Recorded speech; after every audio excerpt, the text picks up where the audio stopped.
Good morning बच्चों। आज हम लोग लैंग्वेज में लेसन 10 नंबर मतलब वचन। नंबर का मतलब ही बच्चों इसमें कि संख्या, गिनती, कि जिस भी शब्द से, है ना, वचन के जिस शब्द से, ये अभिप्राय ही इसका यही है बच्चों। इसकी मतलब ये है कि संख्या बताने वाला, जिससे हमें ये संख्या का ज्ञान हो बच्चों कि वो एक है या एक से अधिक है। इस शब्द की, इस बारे में जो हमें जानकारी शब्द देता है वो शब्द बच्चों वचन कहलाता है। ठीक है, आप देखिए पुस्तक में यहाँ पे कुछ उदाहरण भी दिए हुए हैं। मैंने आज कक्षा में भी आप लोगों को इस उदाहरण के माध्यम से आपको बताया था कि देखिए जैसे ये टेबल है, टेबल पर एक बुक रखी हुई है, किताब रखी हुई है। तो यहाँ पर देखिए मेज पर किताब रखी है, तो ये कितनी, एक किताब है। तो इसका मतलब ये हो गया बच्चों कि ये एक वचन का है। फिर देखिए नीचे सेकंड टेबल बना हुआ है, उस पर देखिए कई किताबें रखी हुई हैं। तो मेज पर किताबें रखी हैं, तो ये किताब शब्द से क्या बन गया, किताबें हो गया। तो ये एक वचन है और ये क्या हो गया, बहुवचन। तो इसी तरह से बच्चों यहाँ देखिए गेंद खेल रहा है, बच्चे गेंद खेल रहे हैं। घोड़ा दौड़ रहा है, घोड़े दौड़ रहे हैं। तो बच्चों ये आपने जो पिक्चर देखी इसके द्वारा आपको ये पता चल गया कि यहाँ पर किस संख्या का बोध हो रहा है, एक का कि एक से ज़्यादा का। तो इसलिए आपका ये एक वचन और बहुवचन के बारे में आपको यहाँ बताया गया। शब्द के जिस रूप से उसके एक या अनेक होने का बोध हो उसे वचन कहते हैं। वचन के दो भेद होते हैं बच्चों, अभी आपको मैंने पहले भी बताया, एक वचन और बहुवचन। विकारी शब्द के जिस रूप से उसके एक ही संख्या होने का, विकार का मतलब समझते हैं ना, परिवर्तन। जिन शब्दों में बदलाव आता है, परिवर्तन आता है, उन्हें विकारी शब्द कहते हैं। तो विकारी शब्द के जिस रूप से उसके एक ही संख्या होने का बोध हो उसे एक वचन कहते हैं। जैसे लड़की, कुर्सी, कमरा, गमला, चाबी, बात आदि। बहुवचन में देखिए विकारी शब्द के जिस रूप से उसके एक से अधिक होने का बोध हो उसे बहुवचन कहते हैं। जैसे लड़कियां, कुर्सियाँ, कमरे, गमले, चाबियाँ आदि। इसी प्रकार से बच्चों ये हो गया आपका एक वचन और बहुवचन। फिर अब हम देखेंगे कि वचन की हम पहचान कैसे करते हैं। तो अभी मैंने आपको विकारी शब्द बताया, तो विकारी शब्द में क्या क्या आते हैं, संज्ञा आता है, सर्वनाम, क्रिया। तो जो शब्द देखिए संज्ञा के द्वारा हमने वाक्य में देख रहे हैं, जैसे मैंने कमीज खरीदी, मैंने कमीजें खरीदी।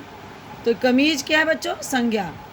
तो संज्ञा यहाँ पर एक वचन की है, इसलिए ये एक वचन हो गया। यहाँ पर कमीजें बहुवचन है, तो यहाँ पर बच्चों ये संज्ञा बहुवचन की हो गई।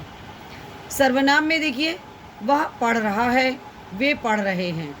तो यहाँ पर वह एक वचन है और वे बहुवचन है। पेड़ पर आम लगा है, पेड़ पर आम लगे हैं। इसी प्रकार से बच्चों एक वचन की जगह बहुवचन का जब हम प्रयोग करते हैं तो, लेकिन आदरणीय लोगों के लिए एक वचन की जगह बहुवचन का प्रयोग इस प्रकार से होता है। जैसे महात्मा गांधी सत्य और अहिंसा के पुजारी थे, सरदार पटेल लौह पुरुष कहलाते थे। इसके पश्चात देखिए, आप देख रहे हैं आपके पास यहाँ पे जो कि सदैव हमेशा एक वचन में प्रयोग किए जाते हैं, उन शब्दों को देखिए, घी, दही, आकाश, दूध, धरती, सत्य, भाग्य, जनता, पानी, वर्षा, बालू आदि। उसी प्रकार से देखिए बहुवचन में हमेशा प्रयोग किए जाने वाले शब्द हैं हस्ताक्षर, प्राण, आंसू, केस, दर्शन, होश, लोक, दर्शक, समाचार। तो ये हो गया बच्चों हमारा वचन। वचन किसे कहते हैं, वचन के कितने भेद होते हैं, वचन की पहचान, और हमेशा एक वचन में प्रयोग किए जाने वाले शब्द और हमेशा बहुवचन में प्रयोग किए जाने वाले शब्द, इनके बारे में आपने जान लिया है। अब हम लोग बच्चों इस लेसन के अकॉर्डिंग ही इसके एक्सरसाइज करेंगे। सही विकल्प के आगे सही का चिन्ह लगाइए। एक या अनेक का बोध कराने वाले शब्द क्या कहलाते हैं।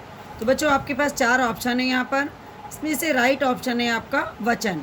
वचन पे टिक लगाइएगा। संबंध सूचक शब्द सदैव किस वचन में प्रयुक्त होते हैं। तो बच्चों संबंध सूचक शब्द जो होते हैं वो हमेशा एक वचन में प्रयोग होते हैं, तो यहाँ पर एक वचन पर टिक लगाएंगे। निम्नलिखित में सदैव बहुवचन रहने वाला शब्द है, जैसे कि इसमें 4 शब्द दिए हैं आपके पास, जनता, सत्य, प्राण और पढ़ना। तो जिसमें बच्चों बहुवचन शब्द है आपका प्राण। ठीक है, नेक्स्ट देखिए, निम्नलिखित में सदैव एक वचन रहने वाला शब्द है आकाश। माला शब्द का उचित बहुवचन है बच्चों मालाएं। तो ये हो गया आपका उचित विकल्प। नेक्स्ट एक्सरसाइज है बच्चों खा। निम्नलिखित वाक्यों में वचन परिवर्तित करके वाक्य पुनः लिखिए। लड़की पढ़ रही है, तो यहाँ क्या हो जाएगा बच्चों, लड़की की जगह लड़कियाँ पढ़ रही हैं। तो यहाँ पे लड़कियाँ लिख करके आप वाक्य को दोबारा अपनी बुक में भरेंगे। नदी पहाड़ से निकलकर सागर तक जाती है, तो नदियाँ। हलवाई ने मिठाई सजा कर रखी है, तो यहाँ पे हो जाएगा बच्चों मिठाइयाँ। पेड़ पर मीठा आम लगा है, मीठे आम लगे हैं। महिला ने कविता लिखी, महिला ने कविताएं लिखी। मैंने आपको बच्चों एक्सरसाइज गा तक आज क्लास में कराया है। निम्नलिखित शब्दों के वचन बदल कर लिखिए। कथा का कथाएं, मजदूर का मजदूर वर्ग, सीढ़ी का सीढ़ियाँ, कली का कलियाँ, अध्यापक का अध्यापक वृंद, किस्सा का किस्से, लता का लताएं, तलवार का तलवारें, चोटी का चोटियाँ, चूहिया का चूहियाँ। तो ये बच्चों आपका हो गया वन का खा गा। ये तीनों एक्सरसाइज आप अपनी कॉपी पर कंप्लीट कर लेंगे। इसके आगे का पार्ट जो है एक्सरसाइज का और क्वेश्चन आंसर का, वो हम आपको नेक्स्ट वीडियो में भेजेंगे। थैंक यू बच्चों।